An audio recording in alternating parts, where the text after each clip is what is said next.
Hi. Hello. What kind of conversation partners are you interested in? What do you mean? The ones who know their way around history, or at least are interested in it.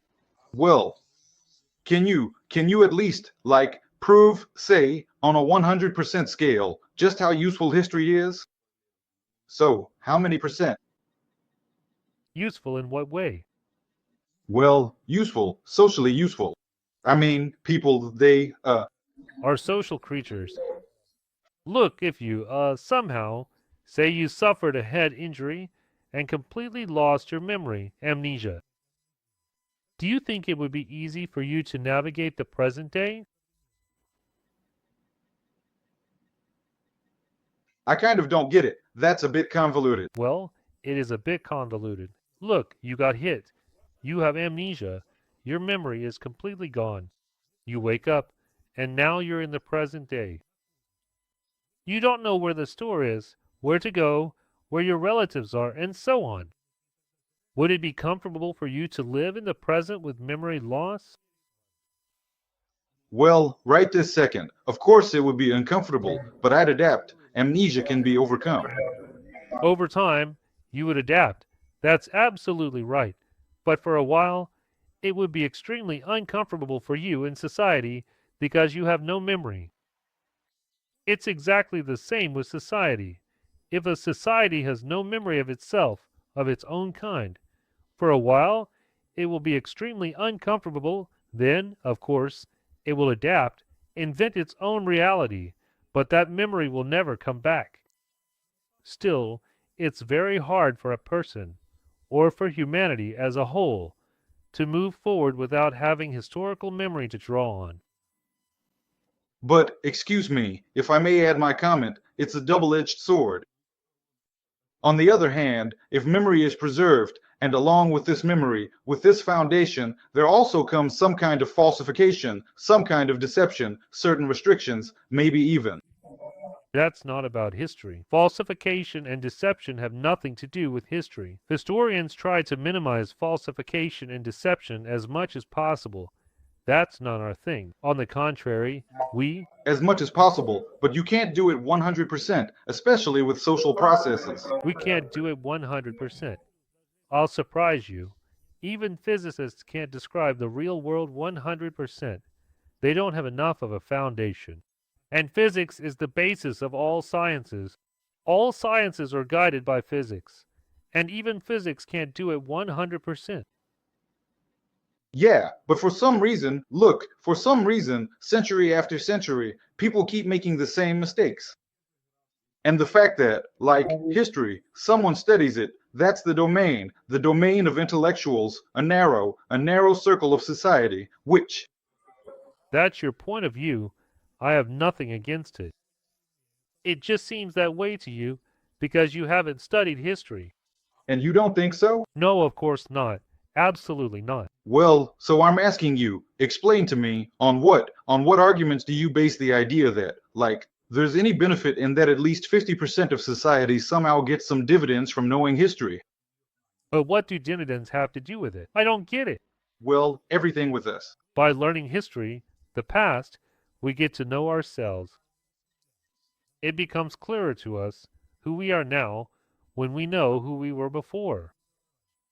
If we don't know who we were before, we feel very uncomfortable here. We don't understand who we are or where we're even going.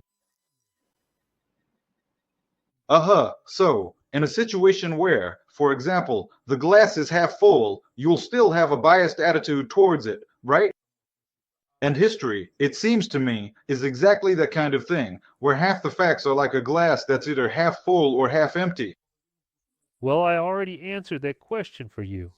Since you haven't studied history, or you studied it poorly, or you had a bad teacher at school, that's why you were given that point of view, you see. To change it, you need to start learning something. But if it's history, then you need to start studying history. After all, after school you most likely, this is just my assumption, haven't picked up a single history book and read it. So it seems to you that things are just like that, at the level you were left with from school, And, or maybe you'll surprise me, what history book have you read? I won't try to surprise you, because, look, I always look at life purely from a practical. I understand you, but I asked you, which history book have you read, so that we can continue our conversation about history. Well, that's why I'm sort of trying to ask you about history. So prove to me, so that I, as an ordinary pragmatist, can actually grasp it. Where is that history, the one that has passed through the ages, that has made a real impact on society, a positive one, like a breakthrough in science, or, stimulated something, or prevented some wars? So where is that? The function of history is not to prevent wars. There is a science for that. It's called sociology. When Auguste Comte founded it in the 19th century, he was aiming for exactly that kind of pragmatism that you're now demanding from me. Back then, sociology, as a branch separated from history, was specifically meant to figure out where to lay the straw in advance, how to prevent a war, how to avoid a revolution, how to make society stable. That's sociology. But history is a phenomenal science. It studies phenomena that never repeat themselves. But by understanding these phenomena, we come to understand ourselves. You want pragmatism? You have a very pragmatic and utilitarian approach. I understand that. But history is neither pragmatic nor utilitarian. It gives us a general understanding of ourselves, who we are. So, what's the value then? Well, I mean, it gives. The value is that we understand ourselves if we are interested in history. But unfortunately, the population, just like you right now, doesn't study history, isn't interested in history. Your understanding of history is stuck at some level, and you want some kind of pragmatism from that understanding. Start studying history. Start taking an interest in history. Then maybe your views will change and you'll see some practical value in it. All right, let's get specific. Like, let's talk about Russia and Ukraine. This eternal debate. What came first, the chicken or the egg? Like, who's the heir to us, roughly speaking? This is a silly discussion in itself, but everyone really supports it. Discussion. Here's an example of how it's pragmatic. Pragmatic in the sense that it divides society, divides the community, divides humanity, instead of uniting it or bringing anything positive. Thank you. Good question. Good question. Thank you. Look, if Russians had a clear understanding of their own history, how it developed and where it began, there wouldn't be a modern war between Russia and Ukraine. If Russians had really studied history and understood whose heirs they actually are, first of all, that they have no connection to us, that their state emerged much later. But it's precisely this misunderstanding of history, when they believe they are the heirs of Kievan Rus, that leads them to claim not only some kind of cultural heritage, but also the political legacy of Kievan Rus. This is the case. Let them make those claims. But Russians also lay claim to the territory of Kievan Rus, saying that since, once upon a time, Kievan Rus was some kind of unified state, we, that is, Russians, have the right to restore these territories and supposedly pull them back into ourselves. This, in my personal opinion, is exactly a practical misunderstanding of history, and it's one of the main reasons for Russia's attack on Ukraine. By the way, Putin spent 23 minutes telling Tucker Carlson about this. There is a wonderful American historian, Timothy Snyder, who said a truly remarkable phrase, that Putin, the whole point of this 2-hour conversation and Putin's 23-minute deep dive into history, shows, according to Snyder, and he put it beautifully, that Russia attacked Ukraine because Russia does not know its own history. That is an absolutely accurate statement. Why do you see it that way? Look, in your interpretation of history, there's always some kind of humanistic undertone. But who told you that states, as entities, always invest humanism into their understanding of history? There are, I think, states for which it's enough if they just set one paw, even half a centimeter, across some line, and this understanding of the state, its morality, gives them grounds to claim that this, in fact, is their territory. I just don't. It's a matter of morality. I didn't get your point. I never used the words humanism, morality, or anything like that. You must have heard that from me somewhere. Well, look, you were using the words right and wrong.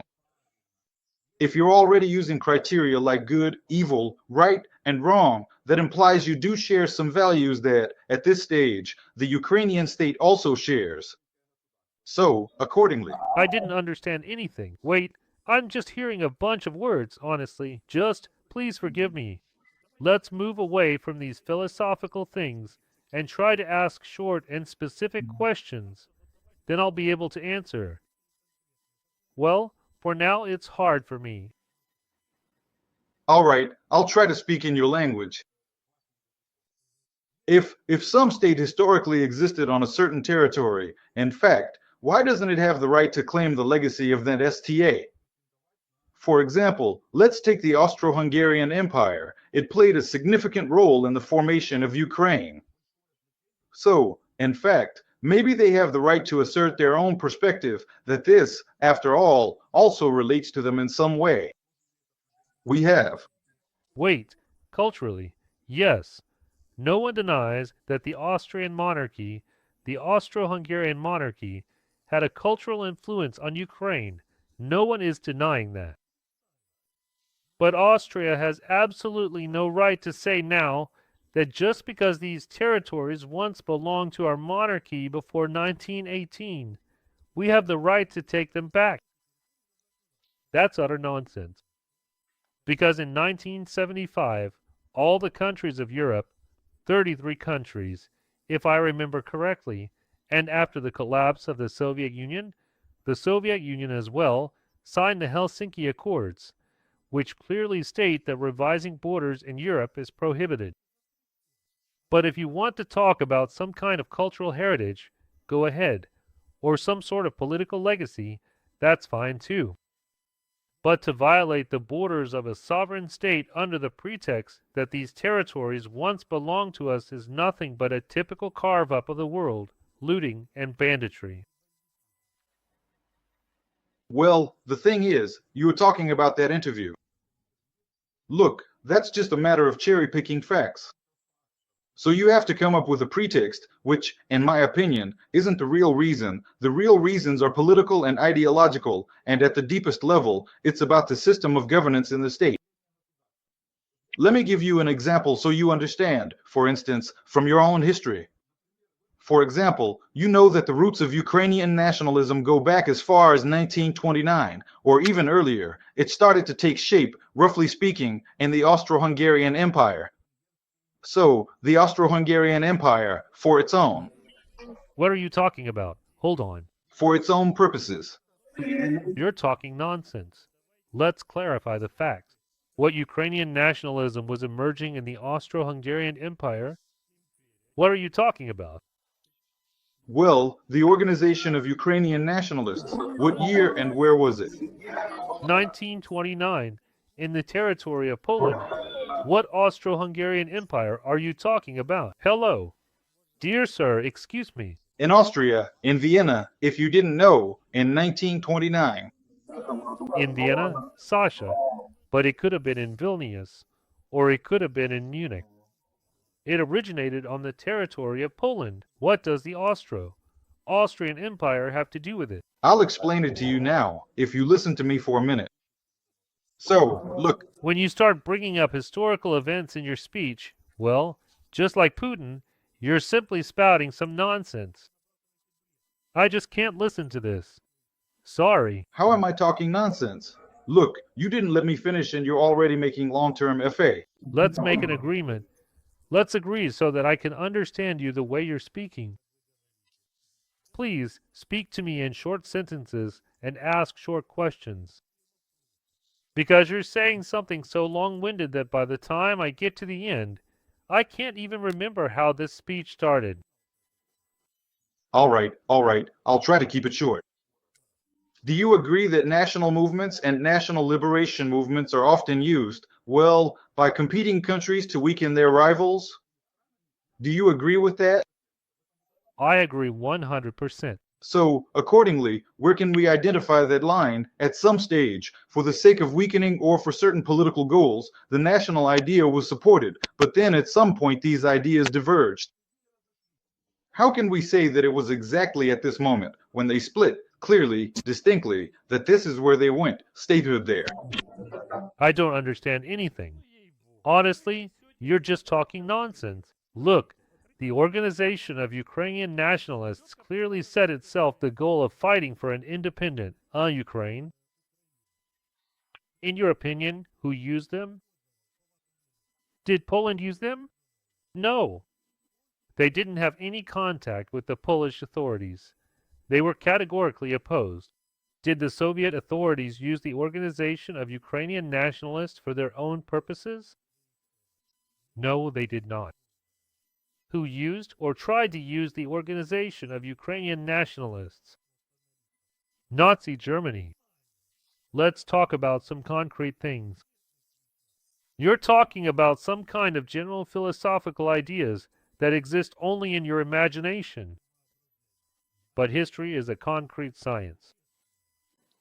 And Germany definitely wanted to use Ukrainian nationalists and did partially use them, first to fight against Poland and then to fight against the Soviet Union.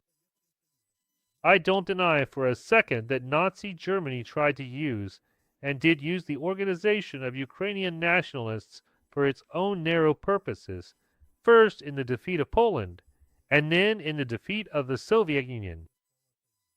But at the same time, the Organization of Ukrainian Nationalists did not aim to cooperate with Nazi Germany, but rather to destroy, first, the Polish state, and then the Soviet Union, with the goal of making Ukraine independent and united, well, a state of its own. So where is that line you're talking about? At what point, name me the date, did they part ways? Well, that's just miraculous. I didn't name a date. I told you, look, the thing is, this goes back even to imperial times, when both Austria-Hungary and the Russian Empire were rivals. Naturally, Austria-Hungary was working on. We're talking about the Organization of Ukrainian Nationalists, and you keep going on about Austria-Hungary and the Russian Empire. Of course, the foundations, the political foundations, go back even before the times, before the First World War. The foundations of what? The Organization of Ukrainian Nationalists in Austria-Hungary and the Russian Empire? What are you talking about? Naturally, those were later used further. Who? Them? They were used by Hitler's Germany. Exactly, the agents. I explained that to you. What next? So let me repeat it for you again. Look, do you agree that maybe if other countries hadn't supported them, it would have been hard for the Ukrainian nationalists to achieve their goals? Right? Twice. So, Ukrainian nationalists didn't achieve the goals they set for themselves, regardless of whether someone somewhere supported them. Ukrainian nationalists didn't manage to reach their goal. Well, that's the point. That's the half-empty glass I'm talking to you about. You see it as a Ukrainian, as a tactical, temporary alliance with the goal of strengthening statehood. Do you have any other evidence? Putin is not evidence. But Putin takes another part. Putin takes a different part. Putin doesn't take anything. Putin is a complete amateur in history. He doesn't take anything. He takes absolutely false postulates. And now you're trying to equate historical facts with Mr. Putin's false postulates. There's nothing to talk about here. But I'm not trying to equate anything. You keep suspecting me of wanting to whitewash someone. No, I'm actually trying to tell you objectively that, look, there are facts that clearly show, since you like facts, you talk about facts. A clear fact, was there cooperation or not? What kind of cooperation was there? There was. Was there a certain financial dependence? There was. There wasn't. Well, there wasn't. See, you're surprised. There wasn't. There was financial dependence for 2 battalions, Roland and Nahtidal. These are 2 battalions from the Organization of Ukrainian Nationalists that were part of the Brandenburg 800 group. That's German intelligence. Exactly. And they received money because it was a contract. They signed a contract. That contract stopped being valid either in November or December of 1941, and after that. And these 2 groups had about 300 people each. 600 people were getting paid as German intelligence agents. And from this, you conclude that the entire organization of Ukrainian nationalists was financed by Nazi Germany. Is that what you're trying to prove to me, or what? I'm not trying to prove that. I want to. So where are we? Where do you say there was financial support? I told you clearly. You said it yourself. I don't even know the details that deeply, but still. Well, I do know the details. If you have any questions, ask, and I'll answer. And right now you're engaging in some kind of manipulation, for reasons I don't understand, talking about some supposed financial support from Germany for Ukrainian nationalists. There was no financial support, none at all. And you just shrug? Was there organizational support or not? What do you mean by organizational support? What do you mean by organizational?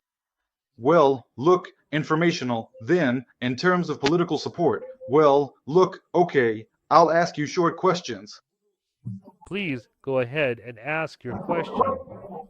You see, you're saying manipulative things, and along the way, excuse me for being blunt, but you're just talking nonsense.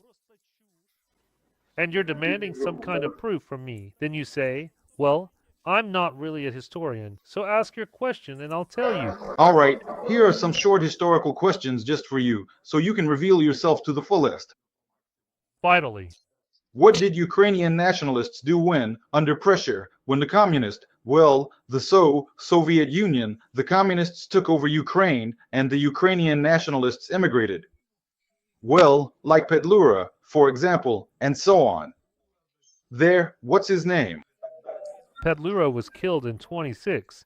He wasn't a Ukrainian nationalist. We're talking about Ukrainian nationalists. And now you're bringing up Pedlura. And who do you consider to be a representative of Ukrainian nationalism? We started, talking about the Organization of Ukrainian Nationalists. Suddenly, you didn't like that, so you jumped over to Pedlura. So are we talking about Pedlura or about the OUN? Look, I want to prove to you that the ideas of Ukrainian nationalism didn't just appear in 1929, right? They didn't. They existed long before that. You don't need to prove that to me. I'll tell you straight. In 1890, Julian Baczynski, in the Austro-Hungarian Empire, wrote a little book called Ukraine Irredenta, in Ukrainian, where it was clearly stated that Ukraine should become an independent state. At the same time, he was a leftist of the communist persuasion and based his arguments on Karl Marx and, well, Marx's ideas on this subject. In 1902, in Kharkiv, Russian Empire, Mykola Mikhnovsky published a pamphlet called Samostayna Ukraina, Independent Ukraine. Of course, the ideas of Ukrainian nationalism emerged at the turn of the late 19th and early 20th centuries, both in the territory of the Austro-Hungarian monarchy and the Russian monarchy. So, are you trying to draw some kind of conclusion from this, or do you have a question, or what? Yes, that all these forces, while gradually being in exile, they consolidated, and eventually they found a point. Which forces? What are you talking about? Are you talking about Pedlura, Mikhnovsky, Baczynski? About the OUN? What are you talking about? So you think that Petlura had nothing to do with Ukrainian statehood? Once again, we started with the OUN, then for some reason switched to Pedlura. And now suddenly the question is about what I think. What exactly are we discussing here? Let's just drop everything and start from scratch. You state a thesis, and we'll try to discuss that thesis. Just make your thesis short and clear. I already stated my thesis that the origins led to the emergence of certain ideas in immigration. That's not immigration. Ukrainian nationalism didn't originate in immigration. It started on Ukrainian lands. But since we didn't have our own state, still, these are Ukrainian lands. Where is the immigration here? Is Lviv or Kharkiv considered immigration? But later, when the communists came to Lviv, naturally, people. What does later have to do with it? Question. So, what's the thesis about? So, Ukrainian nationalism emerged at the end of the 19th and the beginning of the 20th century period. Does this thesis work for you? Yes, Do you have any objections to this thesis? none. Your next thesis. The next thesis is that there was no official organization that embodied this ideology. The first organization. Who told you that? That there was no organization? Mikhnovsky founded a party that embodied this idea. This party was part of the Ukrainian Central Rada when it was formed in 17. Even back then, at the meetings of the Ukrainian Central Rada, he demanded the proclamation of Ukraine's independence, but no one listened to him. What do you mean, there was no organization? If you don't know whether there was one or not, ask, which organization carried these ideas? I'll tell you, but you're making a false claim. And based on this false claim, am I supposed to draw some conclusions?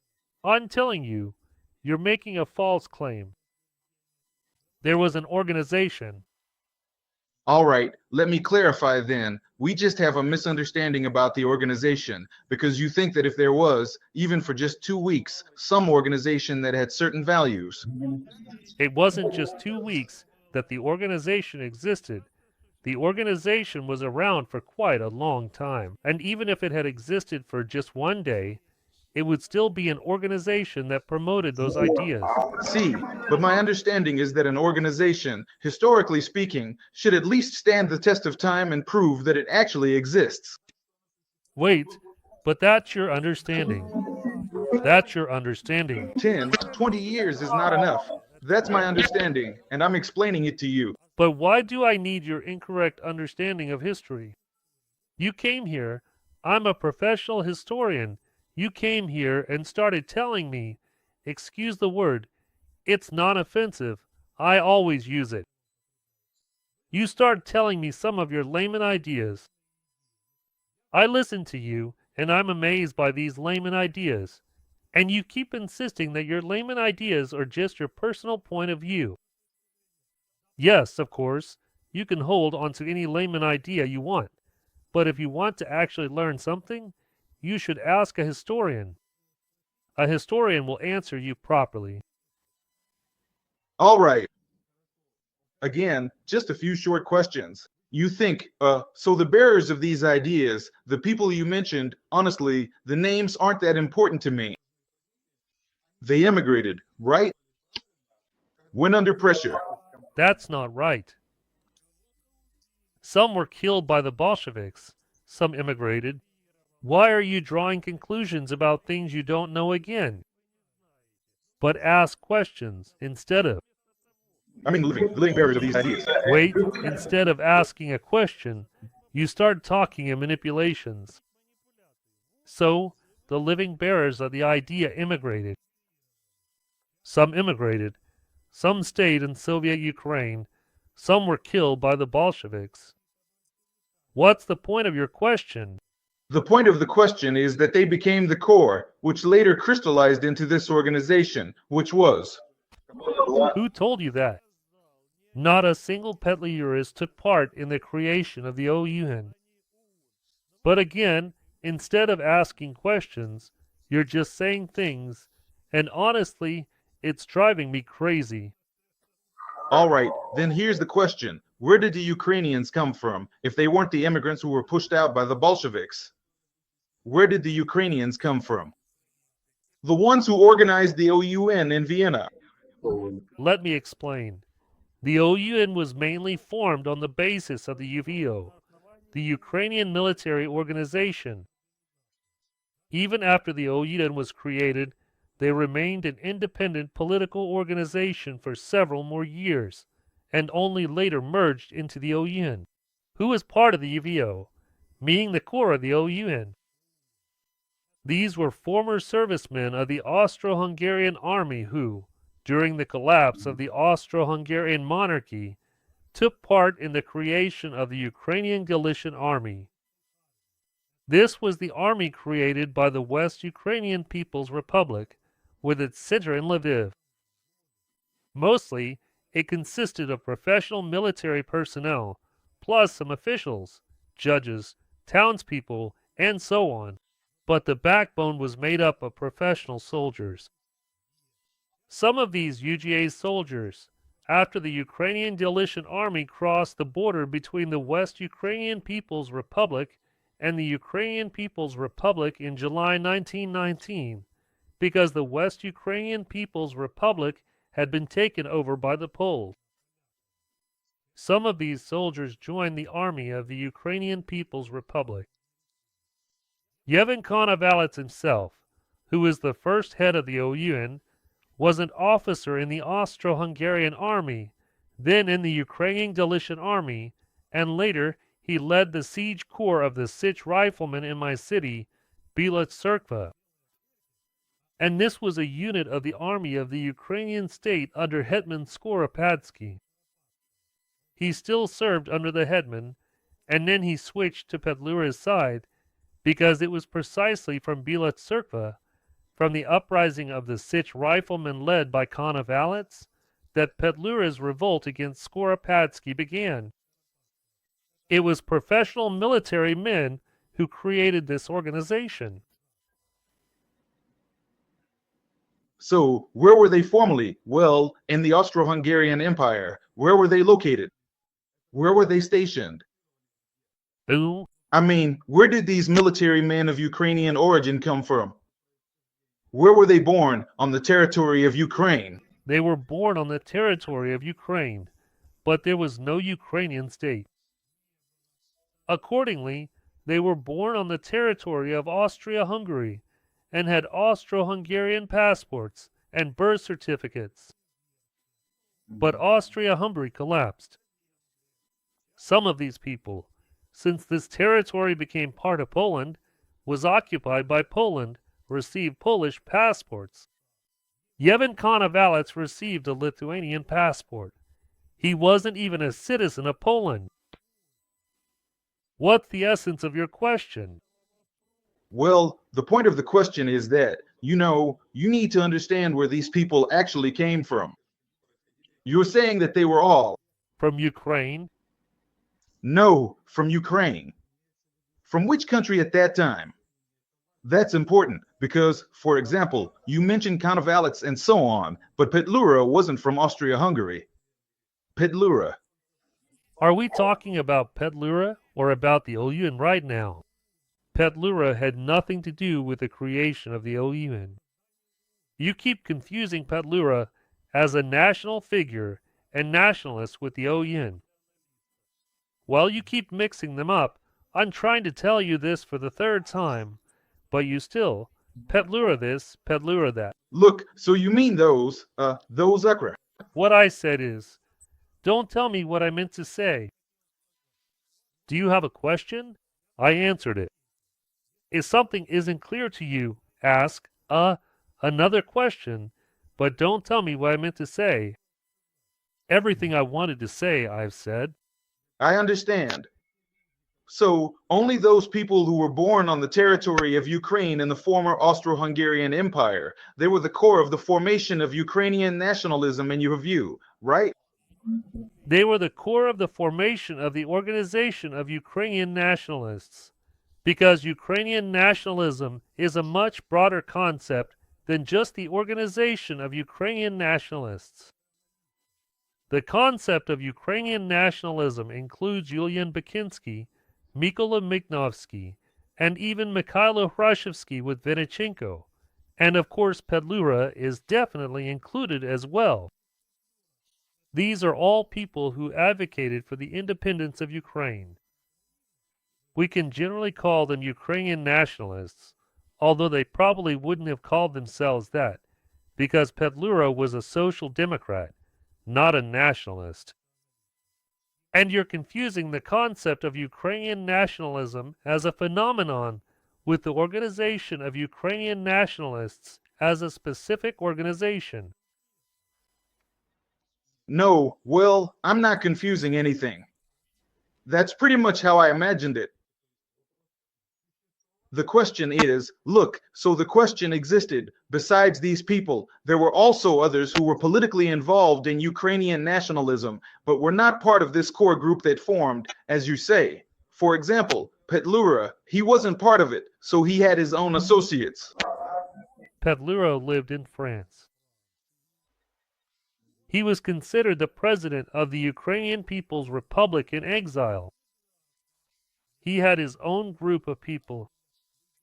They weren't organized into a specific group like the OUN, but they had their own core in Paris.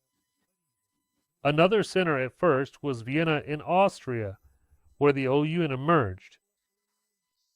The next center of Ukrainian nationalist immigration was Germany, because Hetman Skoropadsky immigrated there, and there was the Kleiborby Habaki organization, which was led by the Hetman.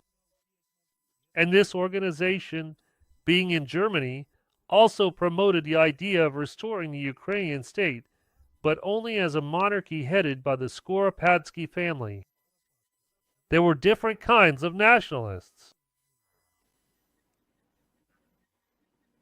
So, I mean, they weren't. So basically, there weren't any followers of Skoropadsky or Pedlura among the organization of Ukrainian nationalists, right? No, there weren't. That's a separate organization. Got it. So, does Ukrainian statehood at this stage of Ukraine's development consider Pedlura and Skoropadsky as state builders, as fighters for Ukrainian statehood, not for the idea of nationalism, but specifically for statehood? So, basically, it does consider them, but not as nationalists. Why not? They do. They don't belong to the organization of Ukrainian nationalists because that's a separate organization with its own membership cards, and so on. Got it. So then the obvious question arises, why didn't these people who fought for statehood, for Ukrainian statehood, join or at least delegate their representatives? So, on the agenda of the OUN, which was organized in Vienna, there must have been some factors that pushed them away, right? Yes, there were various things. Pedlura wanted to restore the specific Ukrainian People's Republic, which had been defeated in battles with the Bolsheviks. He wanted this state to be called the Ukrainian People's Republic, and for there to be elections in this state. And since he was still a left-wing social democrat, he believed that certain privileges in this state should go to workers, peasants, and so on. He had his own perspective.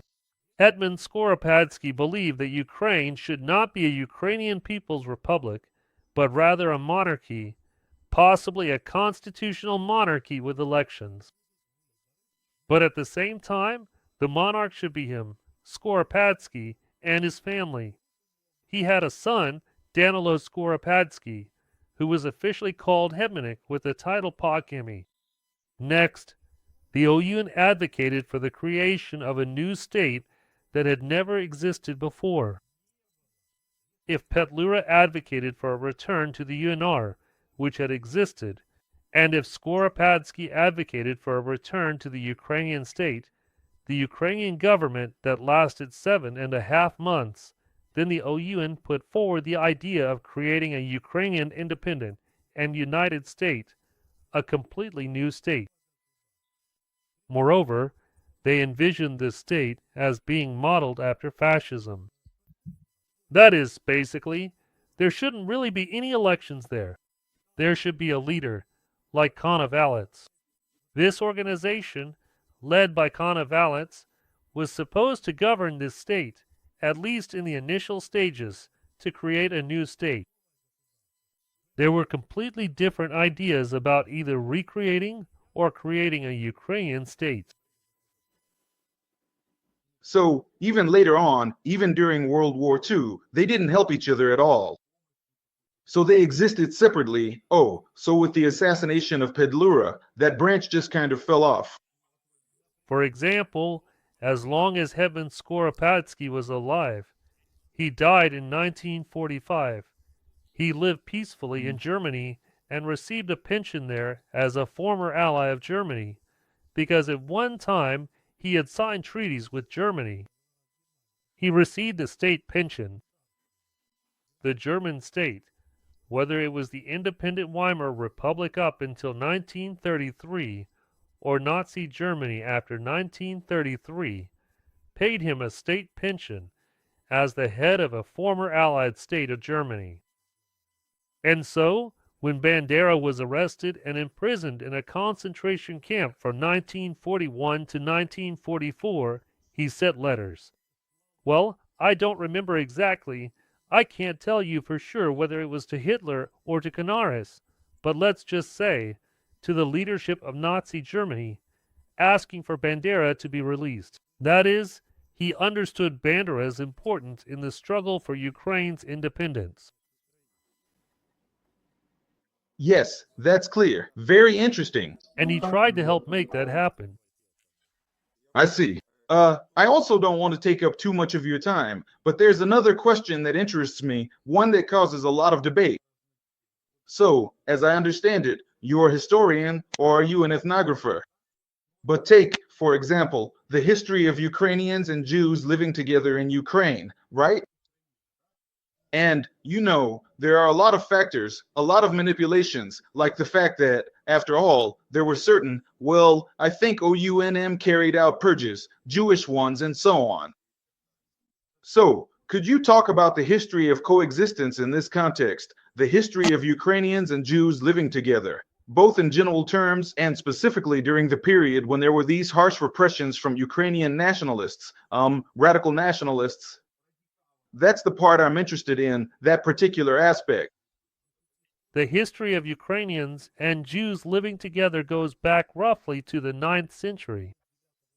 There are mentions of Jewish communities on the territory of Rus in the Chronicles.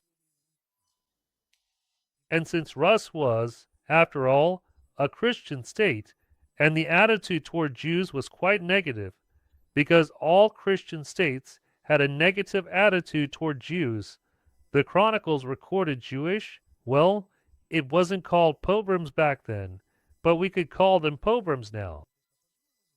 As soon as a Kievan prince died, a period of lawlessness would begin, and with that lawlessness came pogroms. There are such mentions from the period of Rus.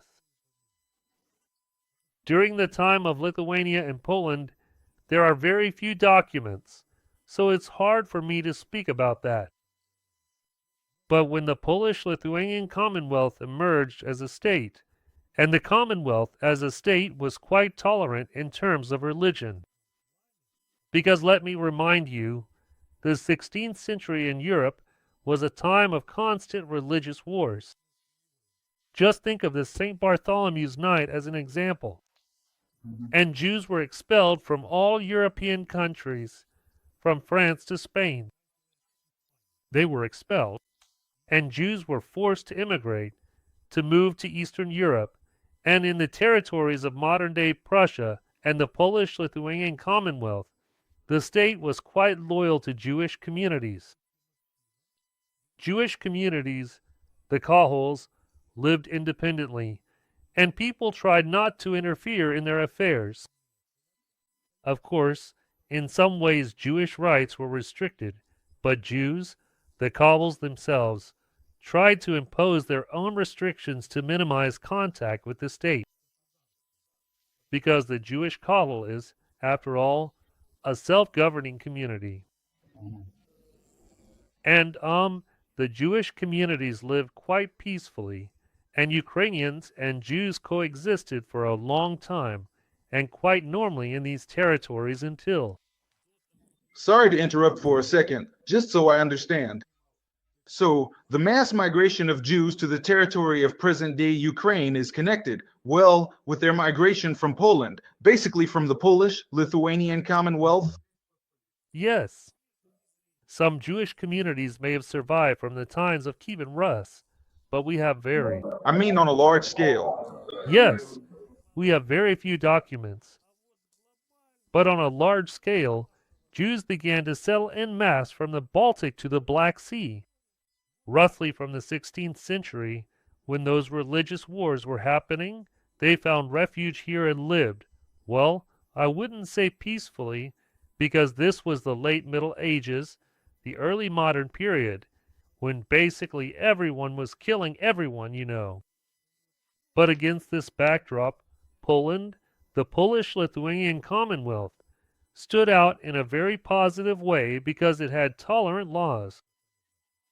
Problems for the Jews began in 1649, when the Ukrainian Cossack state emerged, and no one denies that now. In fact, there is the chronicle of Nathan Hanover about these events. He was a Jewish author and chronicler. Before 1649, there were about 300 Jewish kovels on the territory of present-day Ukraine. By 1649, a year after the uprising, there were practically no Jewish kovels left. There were major pogroms carried out by the Cossack army against the Jews. But it wasn't just the Jews. They also attacked the Uniats, the Catholics, and the nobility. And so the Jews ended up among those targeted. Some Jews, in order to survive, converted to Christianity. These converts were called Vikersti. In fact, several of Bogdan Khmelnytsky's colonels were Vikersti, Jews who had converted. To save their own lives, they joined and served the Ukrainian state. Then, after Bogdan Khmelnytsky's uprising, there was a 30-year period traditionally called the Ruin, when the Polish-Lithuanian Commonwealth, the Tsardom of Moscow, and the Ottoman Empire all tried to interfere in the affairs of the Ukrainian state. There was constant fighting here from 1648 to around 1660-something, and everyone suffered during this time, including, of course, the Jews. So, you mean, sorry to interrupt you again. So, you want to say that there was no compact Jewish settlement in the Grand Duchy of Moscow or the Tsardom? So, there just weren't any Jews there? There were definitely Jews there. But the thing is, Muscovite law was quite anti-Jewish. If Polish law recognized Jewish kovels, recognized self-governance, live as you wish, pay your taxes, and acknowledge the authority of the current king, who had changed since they were elected. Basically, no one really bothered anyone there. In the Muscovite Tsardom, the laws were anti-Jewish, anti-Semitic, and so on.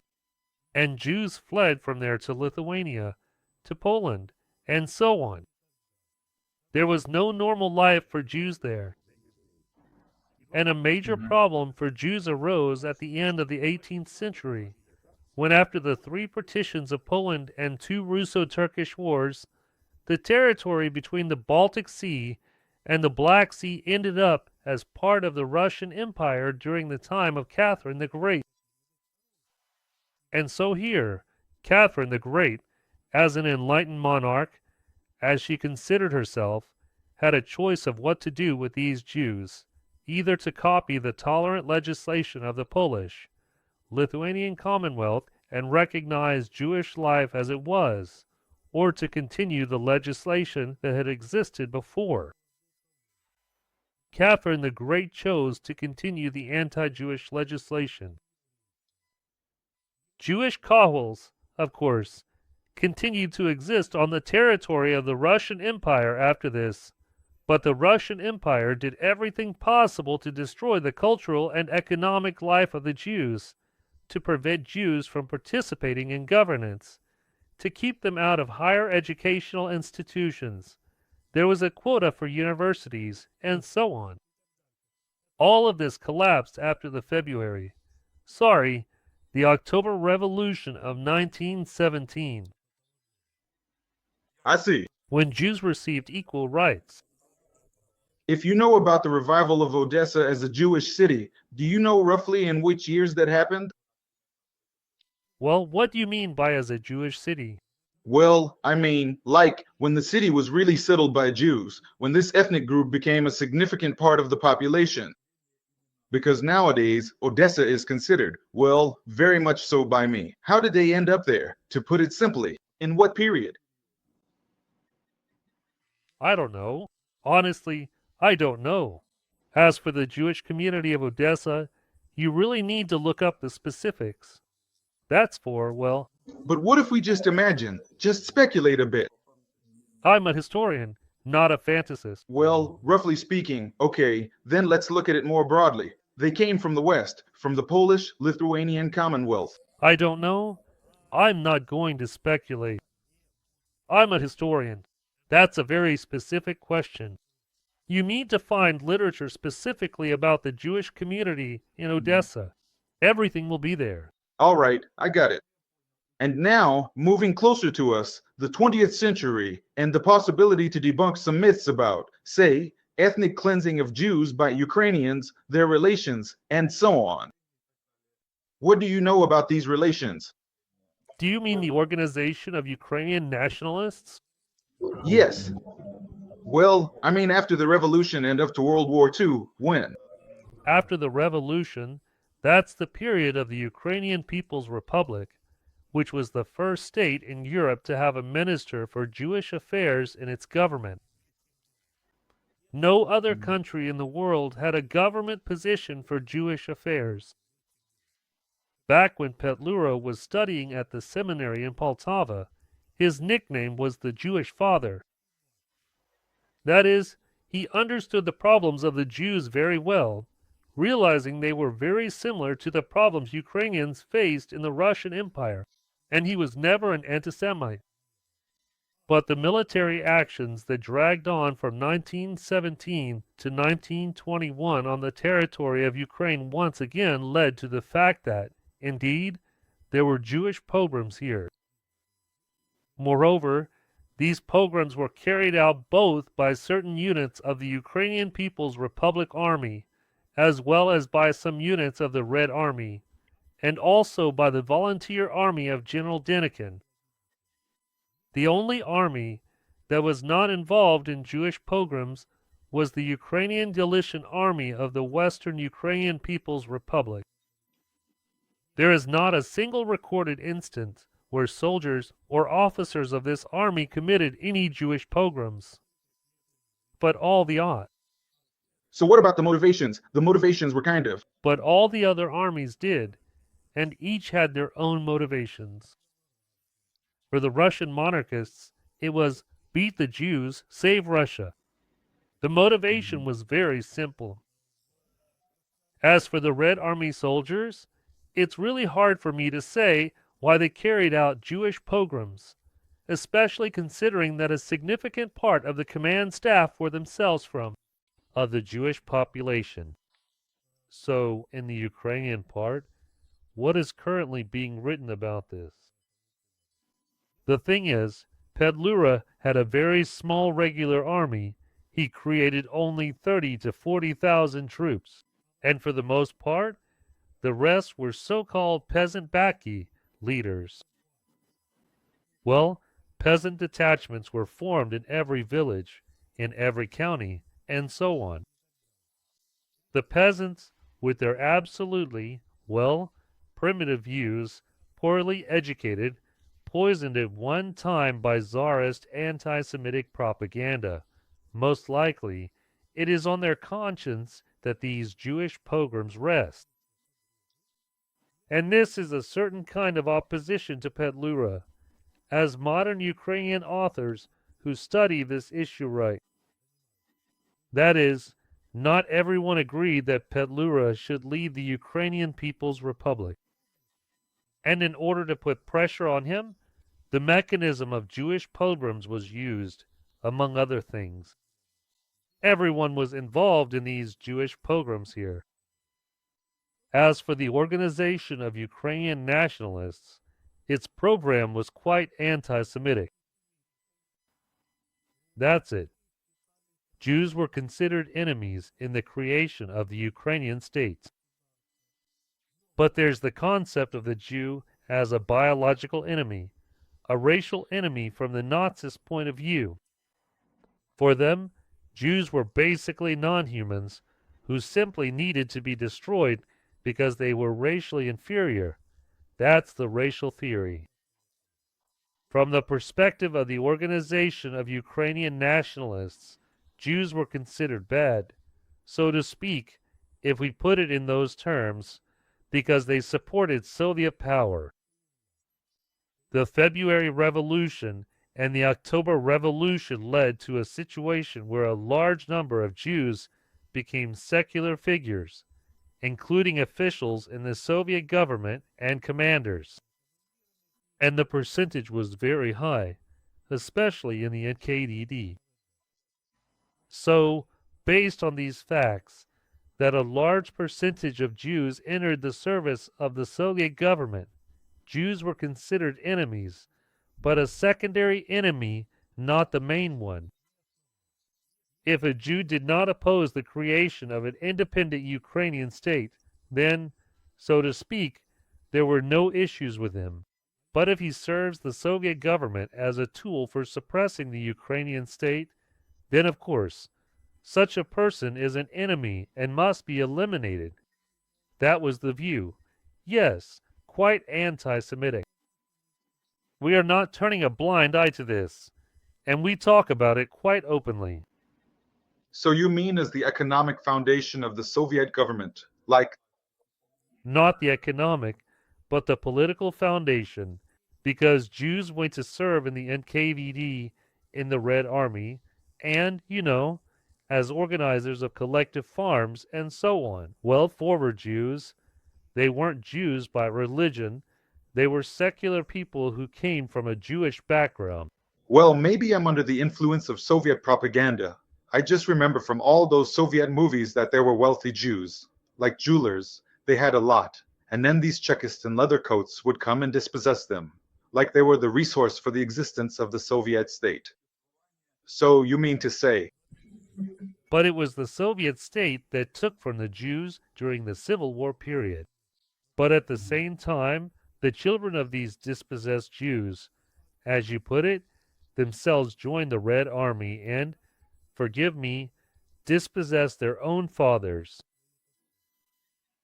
I get it, you mean like Bronstein, right? Like those who came from that environment.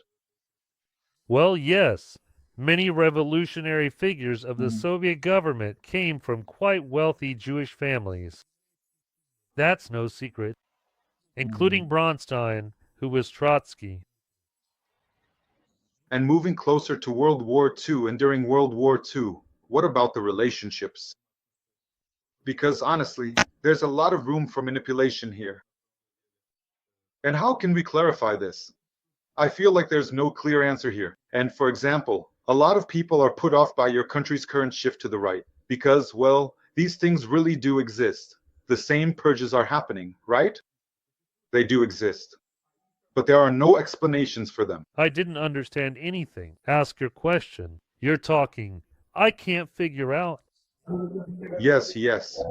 So I'm telling you, the relationship between Ukrainian nationalists and Jews I explained it to you. in the pre-war and during. During the war, Ukrainian nationalists killed Jews if they believed the Jew was serving as a tool of Soviet power. A tool of Soviet power. In general, weren't clear criteria? In other words, What kind of clear criteria could there possibly be during a war? Excuse me, please. Even if those criteria were written down during a war, Hardly anyone actually follows them. All right. But there was a political split among the nationalists, right? So, who killed more Jews? Those who were led by Bandera, or, well, Bandera himself, or the other one. What was his name? I forgot. It was something like that. Jews were exterminated by the German Nazis. Like I think. German Nazis and German Einsatzgruppen. Please don't shift the responsibility for the extermination of 1.5 million Ukrainian Jews onto Ukrainian nationalists. 1.5 million Ukrainian Jews were killed by the Nazis and their Einsatzgruppen. In my city, Bila Tserkva, the first Jewish executions by the Nazis took place. Babenyor happened after that. It was the Nazis who did this. The mass extermination of the Jewish people. So, what about the number of people who were specifically, let's say, wiped out by Ukrainian nationalists? Those pogroms that happened there. If you want some numbers, Well, at least approximately. I don't know. No one ever counted that. And compared to the atrocities committed by the Nazis, it doesn't have much significance, although the destruction of any people, including Jews, is of course evil. There's a Canadian historian, John Paul Himka, or he sometimes calls himself Ivan Pavlo Himka. He's a major expert on this topic. And he specifically works on calculating how many Jews were killed by Ukrainian nationalists and when. Last year, his latest book was published in Canada in English. It hasn't yet been translated into either Russian or Ukrainian, and it addresses this issue. I haven't read this book. No one is absolving the Ukrainian nationalist organizations of responsibility for their actions toward the Jewish population, but I want to emphasize that the Jewish population was being exterminated by the German Nazis. Well, I mean, regardless of nationality, Nazis could have been of any nationality. It's just that those who were in the Reich, well, in the Nazi SS structure. Excuse me, but only Germans and Austrians were accepted into the Nazi Party. So it turns out that those who collaborated weren't part of the SS of those, well, specific groups that were, well. They were representatives of different nationalities in the SS. You're confusing, for example, the SS as stormtrooper units, and there's also the concept of the Waffen-SS. These were field units that were under the command of the SS, but performed the functions of regular field units, fighting on the front lines. There were about 30 such Waffen-SS units. The 14th Waffen-SS division was called Galicia. It was recruited from residents of western Ukraine. But the SS Division Galicia did not take part in Jewish pogroms. It fought on the front lines and was defeated near Brody in 1944. But the 29th Division, which was recruited from citizens, well, residents of what is now the Russian Federation, the Kaminsky Brigade, they were involved in Jewish pogroms, among other things. The Nazis hanged Kaminsky for the atrocities he committed. Even the Nazis themselves did not allow what Kaminsky allowed himself to do. So, let's keep the soup separate from the flies. There were different kinds of SS. Well, I get it. I just wanted at least some idea. Something interesting, even if not exact numbers. You yourself say you like precision, but even without numbers, just something. I don't know the numbers here. I really don't know. If you want, you can find John Paul Himka's book, and I'm sure there are some numbers in there. He's an expert in this field, in these matters. Got it. And as for resettlement, well, let's say during the war and post-war period across the whole USSR, as I understand it, it was just internal migration. people fleeing from the fascists, so they ended up somewhere, even as far as Siberia. Well, the resettlement, specifically of them, was within the Soviet Union, so that's what it was based on.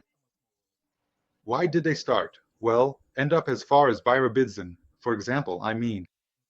No one actually made it to Birobidzhan. According to statistics, the number of Jewish people in the Jewish Autonomous Region, with Birobidzhan as its center, is lower than the Russian average. It was Stalin's attempt to force Jews to move there. There are literally 0 Jews there. I see. It's called the Jewish. But still, there was some kind of push, right?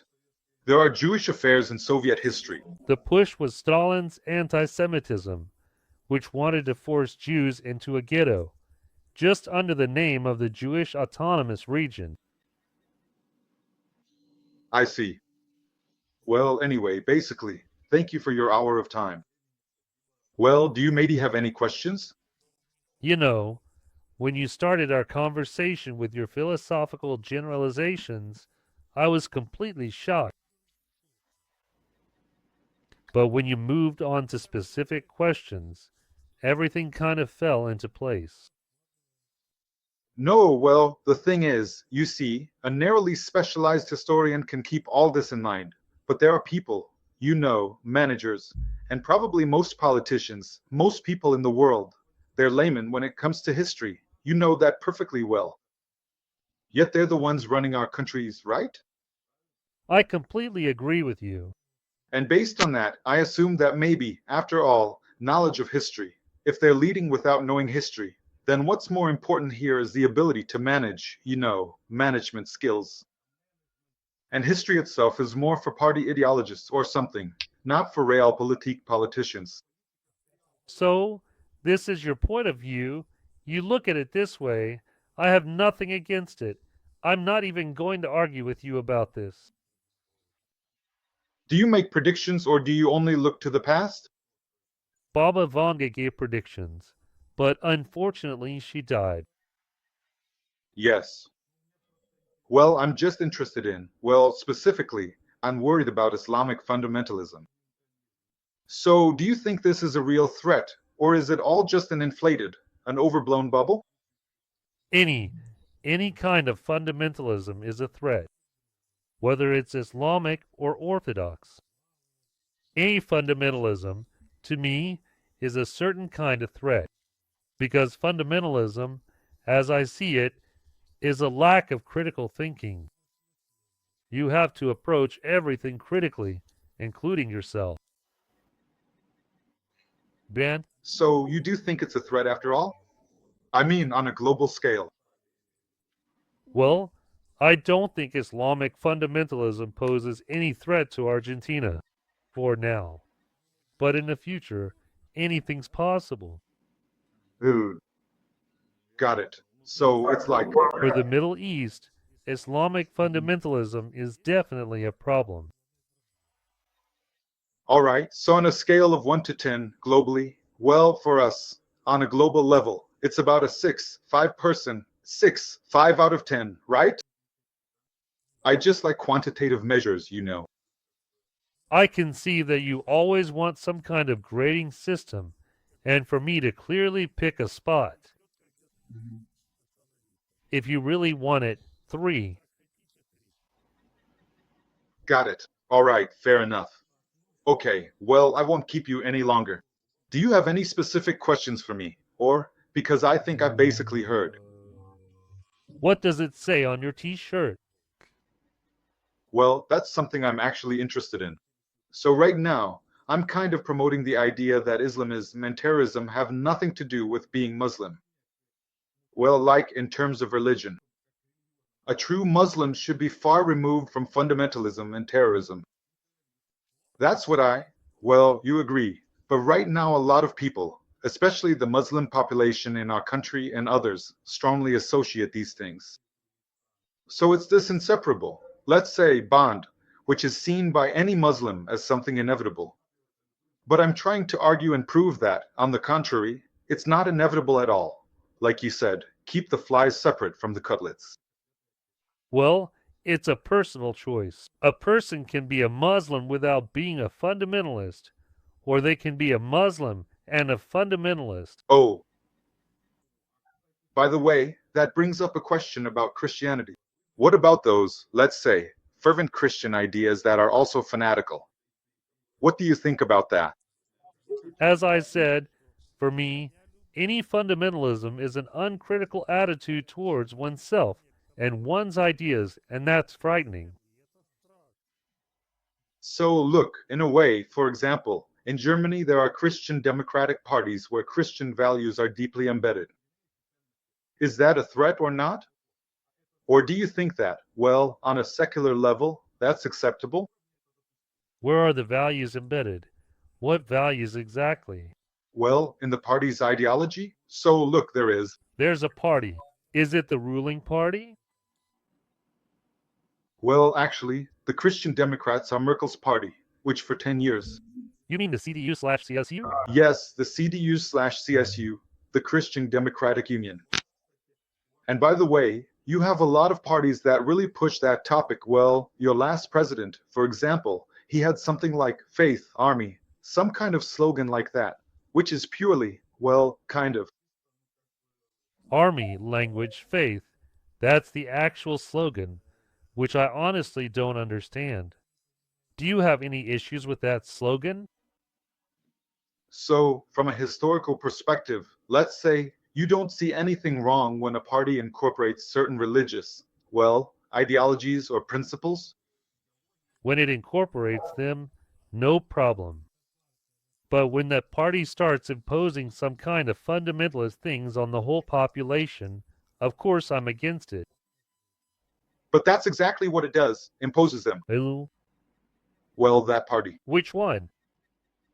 You know, the Christian one. Where? What values? Specifically, we're talking about Merkel's party. It definitely imposes them. What values do you think it imposes? Well, look, take, for example, the basic value of forgiveness, which is characteristic of all Christians, regardless of denomination. This is clear, and in fact, maybe that's even the reason why other Christians, like the Orthodox, were constantly given indulgences and told that no matter how they behave, you still have to forgive them. This led to the conflict. In fact, one of the reasons for the conflict is that maybe, in some cases, things needed to be handled more strictly.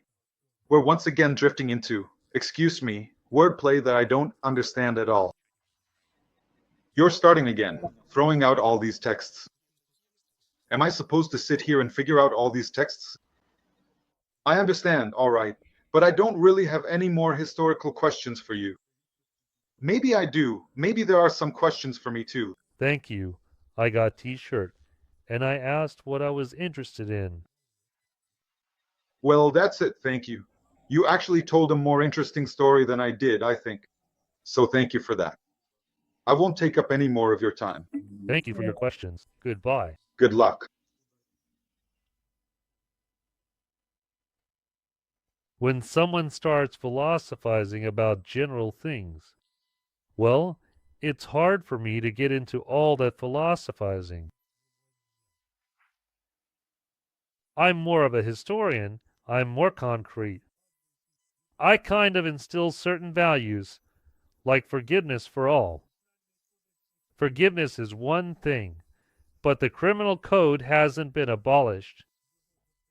If a person has committed a crime, they should be tried for that crime in court.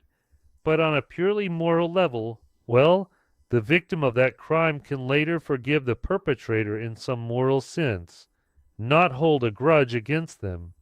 But that's up to the individual.